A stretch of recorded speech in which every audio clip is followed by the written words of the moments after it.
প্রথম চেনটা আমি বলেছিলাম কি মেট্রিক চেন। হ্যাঁ, তো বিভিন্ন চেনের কিন্তু আমার বিভিন্ন রকম বৈশিষ্ট্য আছে। টোটাল 5টা যে চেন আছে সেই চেনেরই কিন্তু আমার 5টা রকম কিন্তু বৈশিষ্ট্য আছে। কোনো একটা জায়গায় যদি আমি 5টা চেন রাখা থাকে তাহলে সেই বৈশিষ্ট্য দেখে কিন্তু আমরা বলতে পারবো যে এই চেনটা কি বলে কি নাম।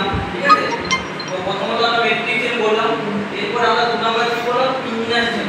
তাহলে ইঞ্জিনিয়ার চেন কি হচ্ছে, ইঞ্জিনিয়ার চেনের লেন্থ হচ্ছে কত 100 ফিট।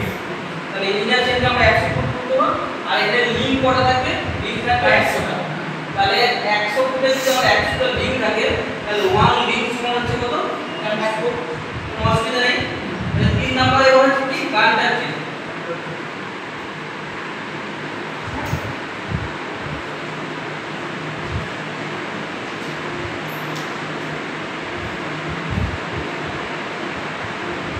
হচ্ছে গানটার চেন। এই গানটার চেন কত হয়, লেন্থ আমার গানটার চেনের লেন্থ হচ্ছে 66 ফুট। তাহলে গানটার চেনের লেন্থ হচ্ছে আমার 66 ফুট।